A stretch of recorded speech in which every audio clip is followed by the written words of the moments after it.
traverser le pertuis d'Antioche, nous voici arrivés en rade de l'Itex. Avant de vous parler du Fort Boyard et de s'en approcher, j'aurais voulu vous situer un peu. Sur notre arrière, tout d'abord, il faut imaginer que nous avons laissé La Rochelle. Nous sommes environ à 20 km du vieux port de La Rochelle, par bateau bien sûr. Sur notre droite, vous trouverez l'île d'Oléron. À notre gauche, l'île d'Aix, que nous irons rejoindre dans quelques minutes.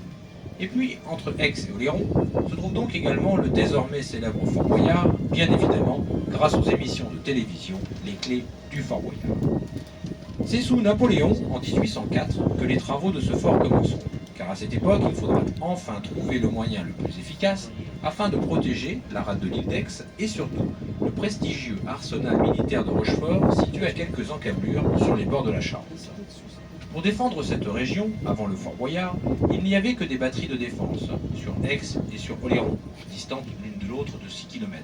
Mais du fait de la très faible portée des canons, d'environ 1500 mètres à cette époque, la flotte anglaise pouvait se frayer un passage entre les tirs de ces canons et s'attaquer ainsi facilement à l'arsenal et à l'île d'Aix.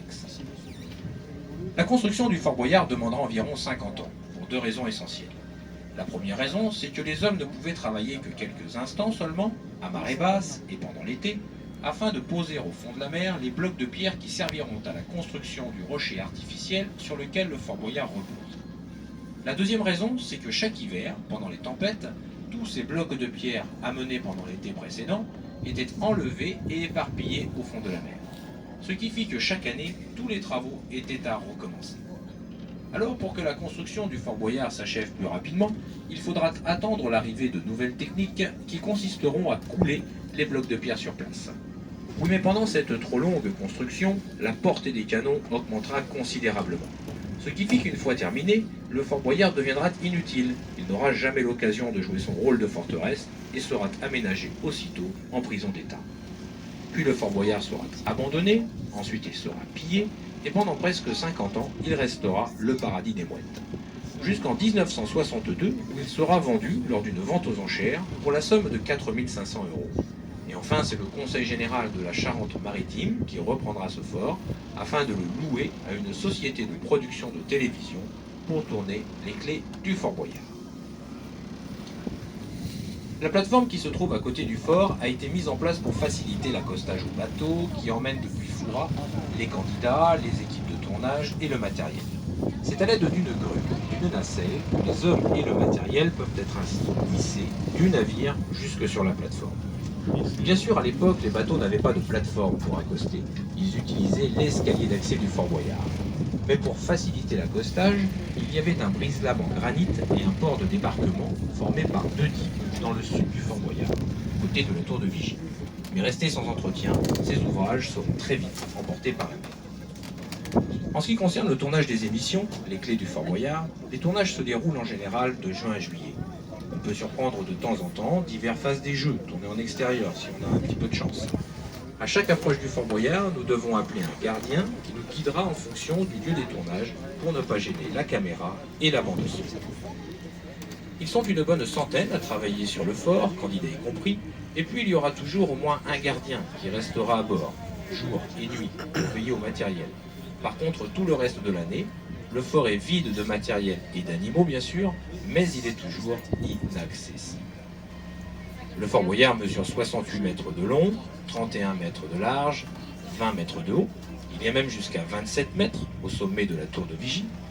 Les pierres de la base du fort sont en granit et les parties supérieures en pierre calcaire de Crasane, l'ensemble reposant sur un rocher artificiel d'environ 4 mètres de haut. L'architecte Vauban aurait dit à Louis XIV en parlant de ce projet « Sire, il serait plus facile de saisir la lune avec les dents que de tenter en cet endroit pareille besogne. »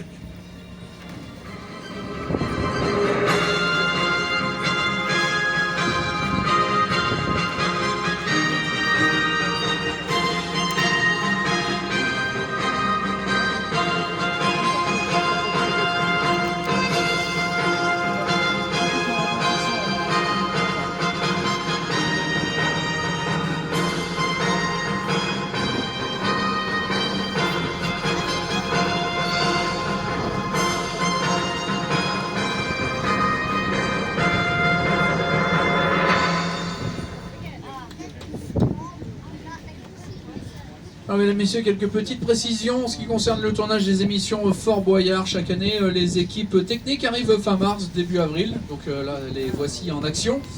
Afin de tout d'abord nettoyer le fort, puisqu'il, comme il redevient le paradis des mouettes, qui dit mouette dit plume, mais pas que.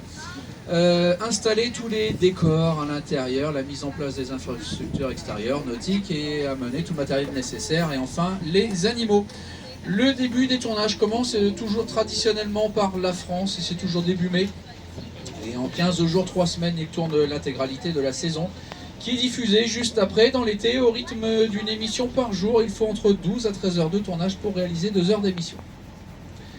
À la suite des émissions françaises, c'est-à-dire fin mai et tout le mois de juin, c'est en général 4 à 5 pays étrangers qui viennent également sur le fort afin de tourner leur propre concept des émissions. Alors sensiblement la même chose, de temps en temps c'est 2 équipes qui se confrontent, mais le procédé est toujours le même, hein, de récupérer des clés et des indices pour gagner le maximum de boyards à la fin. Et puis début juillet, sur une dizaine de jours, les mêmes équipes techniques reviennent sur le fort afin de démonter tout le matériel mis en place en début de saison, afin de laisser le fort complètement vide et fermé jusqu'à la saison d'après. Alors là, depuis l'année dernière, eh bien, nous sommes tenus de nous éloigner un peu plus du fort, donc c'est ces fameuses bouées jaunes, voilà, nous ne pouvons plus pénétrer dans cette partie-là. Puisque des travaux ont débuté sur le fort, vous en avez peut-être entendu parler à la télé, donc c'est des travaux qui sont nécessaires pour le fort, c'est-à-dire rebâtir le brise-lames à l'avant, le port de débarquement à l'arrière, comme ça l'était à l'origine, à la fin de la construction du fort, en 1866. Et faute d'entretien, ces 2 ouvrages ont disparu et se sont éparpillés tout autour du fort. Et donc, comme le fort a été mis à l'abandon pendant plusieurs années, et bien qu'il a été rénové, ils se sont aperçus que le fort a été bien malade. Et il est fissuré à plusieurs endroits, donc pour le sauvegarder un maximum, il est donc nécessaire de rebâtir ces 2 ouvrages. Voilà, donc ça a débuté l'année dernière. Alors les travaux ne sont pas visibles à l'heure actuelle, à l'instant de la marée, puisque ce sont des travaux de terrassement, et notamment à l'arrière du fort, pour niveler le sol, pour pouvoir accueillir donc ces 2 ouvrages. Et notamment grâce à cette plateforme que vous avez à l'arrière du fort, entre le fort et l'entrée de Boyarville. Voilà, donc ça c'est une plateforme qui sert pour les travaux. Coût total des travaux 44 millions d'euros, et à l'horizon de l'été 2028, il sera donc prévu que ce soit donc la fin de ces travaux. Et ce qui permettra par la suite également de rendre le Fort Boyard visitable et accessible au public. Donc ça y est, nous avons tous enfin cette petite chance de pouvoir un jour mettre les pieds sur le fort, et tout ça sans être une célébrité. Donc toute la partie basse, toute la partie basse du Fort Boyard, eh bien, il s'agit de la partie technique et logistique, avec notamment les 3 premières fenêtres. C'est la régie son, régie image, puisque ce sont 80 caméras qui tournent en permanence lors des tournages. La cellule du milieu avec la petite chaise, eh bien, il s'agit du studio des gardiens. Ils sont 2, ils font une semaine chacun. Voilà, du mois d'avril jusqu'au mois de juillet, donc il y a toujours quelqu'un à bord du fort. Ensuite, vous avez des parties ateliers et toute la face nord avec les fenêtres murées de petites briquettes. Il s'agit donc de l'animalerie où il y avait les célèbres tigres que l'on ne verra plus maintenant à la télé. Mais c'est ici que vous avez toutes les petites bestioles qui enquiquinent les candidats lors des émissions. De l'autre côté, côté plateforme, vous avez les groupes électrogènes pour l'électricité à bord du fort. Et cuisine et réfectoire au-dessus de l'escalier d'accès. Ils sont environ maintenant 150 à travailler sur le fort. Et donc, sachant qu'ils arrivent le matin à 7h, 7h30, ils repartent le soir à 22h ou 23h environ, eh bien, il faut nourrir tout ce petit monde. L'essentiel des jeux étant au 2e et 3e niveau. 22 cellules par niveau, des cellules qui font entre 20 et 30 mètres carrés chacune. Superficie totale du Fort Boyard, 2065 mètres carrés de surface au sol. Alors, pour en dire un peu plus sur l'histoire du fort, pose de la première pierre en 1804, interruption des travaux en 1809 à la suite de la bataille des Brûlots. Donc cette fameuse bataille des Brûlots, c'était ni plus ni moins que les Anglais qui se sont attaqués à la flotte française. Ces 15 navires étaient mouillés en face de nous dans l'embouchure de la Charente. Et donc ils sont arrivés lors d'une forte tempête du mois d'avril 1809 avec des bateaux et des radeaux chargés de poudre explosive qu'ils ont mis en feu et ils ont donc anéanti la flotte française. Donc Napoléon a ajourné le chantier du Fort Boyard en 1809 pour commander le fort Ennet qui se situe sur notre droite entre l'île d'Aix et la ville de Fouras. Lui, il aura fallu que 3 ans de construction puisqu'il repose sur un rocher naturel qu'il découvre à chaque marée basse. Et puis il y a également un autre fort sur l'île d'Aix, le fort Liédo. Il aura fallu attendre 1840 l'arrivée de Louis-Philippe pour la reprise du chantier du fort, pour s'achever tel que vous l'avez là en 1858 et 1866, avec le brise-lames à l'avant et le port de débarquement à l'arrière. Et donc sitôt terminé, le Fort Boyard était donc devenu le fort de l'inutile.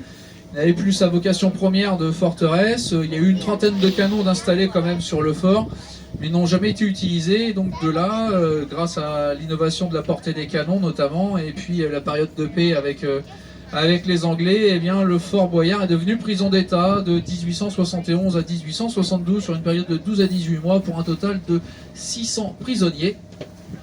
Et très vite, ils ont arrêté cette prison puisqu'il y avait donc les problèmes de ravitaillement et ce qu'on a connu ces dernières années, les problèmes d'épidémie.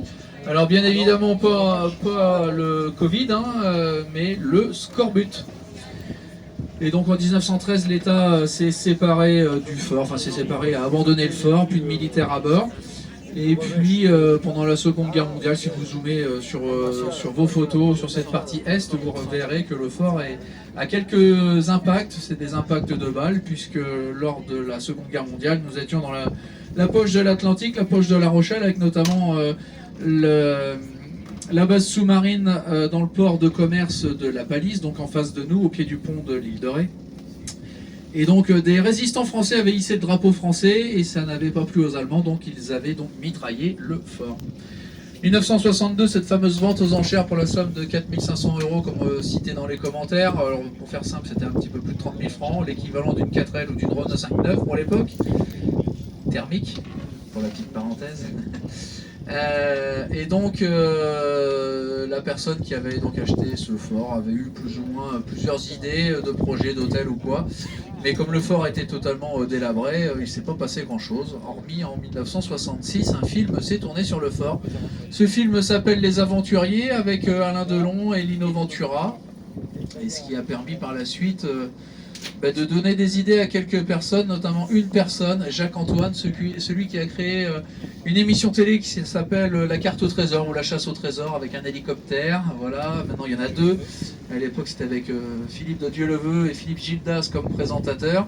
Et de là lui est venue l'idée de faire ce concept de jeu, les clés de Fort Boyard initialement et par la suite Fort Boyard. Donc lui il a racheté ce fort en 1988 au propriétaire pour la somme de 1 500 000 francs.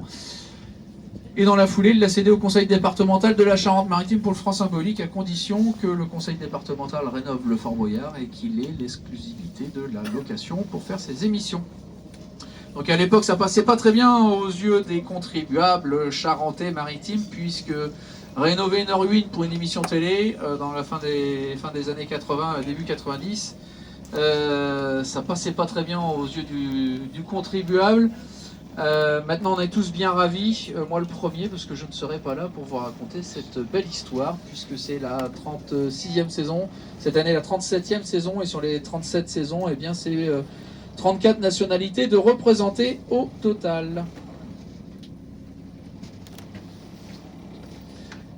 Et bien dans quelques instants, nous allons laisser ce vaisseau de pierre à 3 ponts ancré à tout jamais en rade de l'île d'Aix afin de rejoindre et découvrir un autre site uniquement accessible par bateau, à savoir l'île d'Aix.